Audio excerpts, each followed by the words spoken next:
नमस्कार दोस्तों, आपका हमारे चैनल में स्वागत है। पुरुषोत्तम मास महात्म्यम अध्याय 1।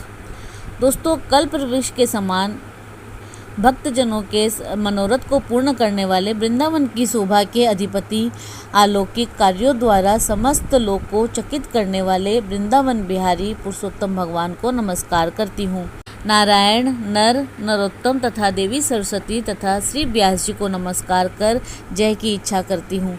यज्ञ करने की इच्छा से परम पवित्र नैमिषारण्य में आगे कहे गए बहुत से मुनि आए, जैसे कि असित, देवल, पैल, सुमंतु, पिपलायन, सुमति, कश्यप, जाबली, भृगु, अंगिरा, वामदेव, सुतीक्ष्ण, सरभंग, पर्वत, उपस्तंभ, मांडव्य, अगस्त्य, कात्यायन, रथितर, ऋभु, कपिल, रैम्भ, गौतम, मृगदल, कौशिक, गालव, क्रतु, अत्रि, प्रभु, बभ्रु, कृत, शक्ति,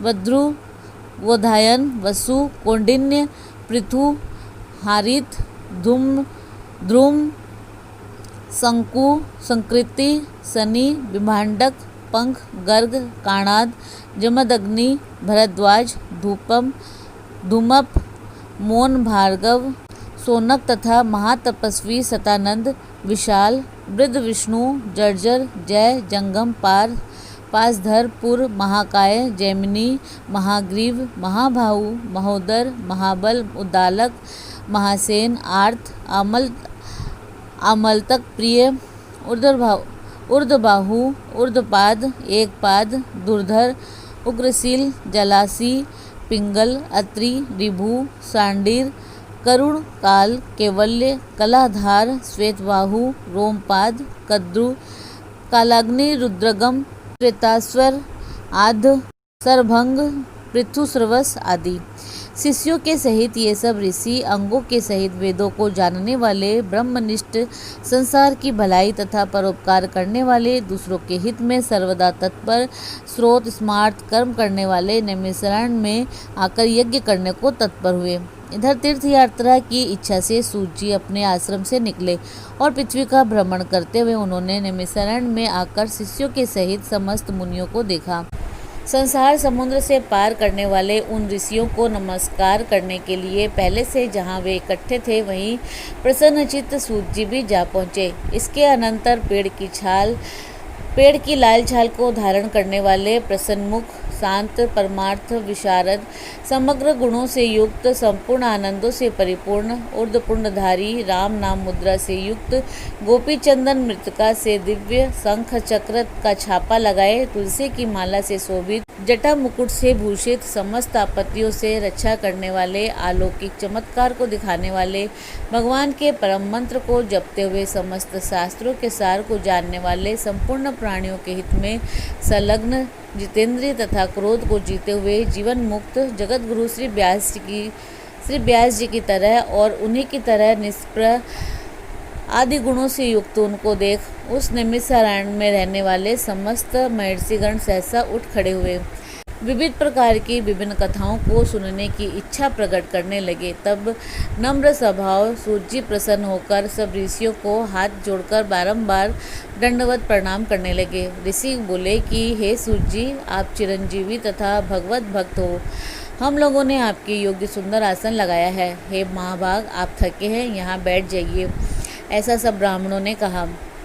इस प्रकार बैठने के लिए कहकर जब सब तपस्वी तथा समस्त जनता बैठ गई, तब विनय पूर्वक तपोवृद्ध समस्त मुनियों से बैठने की अनुमति लेकर प्रसन्न होकर आसन पर सूत जी बैठ गए।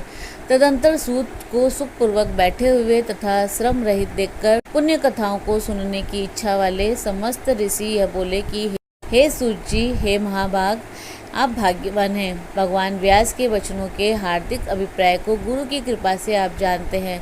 क्या आप सुखी तो हैं? आप बहुत दिनों के बाद कैसे इस वन में पधारे?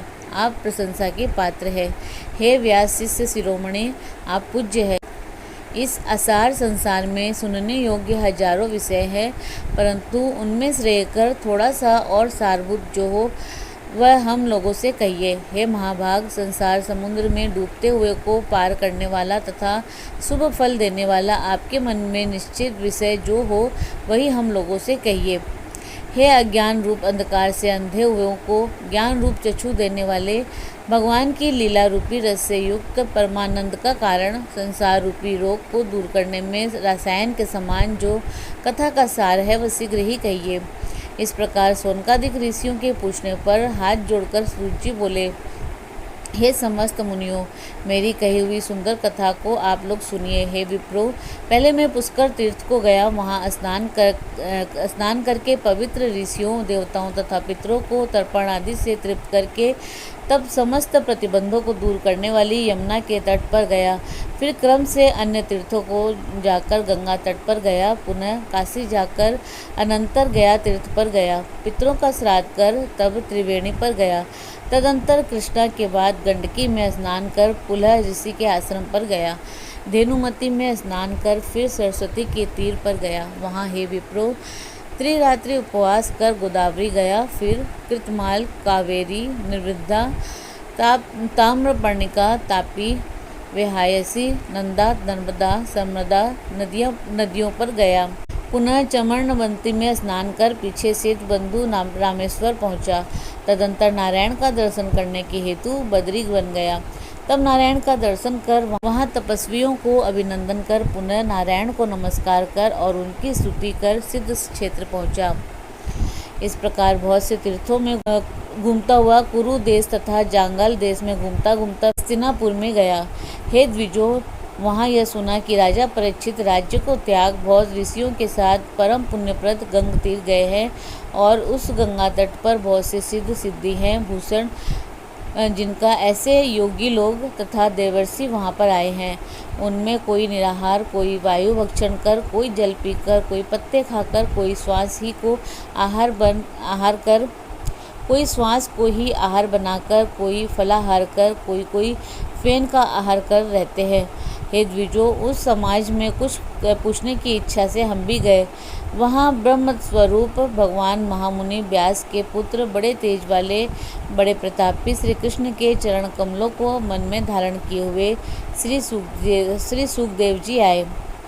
उन 16 वर्ष के योगी राज, शंख की तरह कंठ वाले, बड़े लंबे चिकने बालों से घिरे हुए मुख वाले, बड़ी पुष्ट कंधों के संधि वाले, चमकती हुई कांति वाले, अवधूत रूप वाले, ब्रह्म रूप, थूकते हुए लड़कों से घिरे हुए, मचिकाओं से जैसे हस्ती घिरा रहता है उसी प्रकार धूल हाथ में ली हुई स्त्रियों से घिरे हुए, सर्वांग धूल रमाए महामुनि सुखदेव को देखकर सब मुनि प्रसन्नता पूर्वक हाथ जोड़कर सहसा उठकर खड़े हो गए। इस प्रकार महामुनियों द्वारा सत्कृत भगवान सुख को देखकर पश्चाताप करती हुई स्त्रियां और साथ के बालक जो उनको चिढ़ा रहे थे दूर ही खड़े रह गए और भगवान सुख को प्रणाम करके अपने अपने घरों की ओर चले गए। इधर मुनि लोगों ने सुखदेव के लिए बड़ा ऊंचा और उत्तम आसन बिछाया। उस आसन पर बैठे हुए भगवान सुख को कमल की कर्णिका को जैसे कमल के पत्ते घेरे रहते हैं उसी प्रकार मुनि लोग उनको घेर कर बैठ गए। यहाँ बैठे हुए ज्ञान रूप महासागर के चंद्रमा भगवान महामुनि व्यास जी के पुत्र सुखदेव ब्राह्मणों द्वारा की हुई पूजा को धारण कर तारागणों में घिरे हुए चंद्रमा की तरह शोभा पा रहे थे। अतः श्री बृहन्नारदीय श्री पुरुषोत्तम महात्म्य प्रथम अध्याय। ओम तत्सत।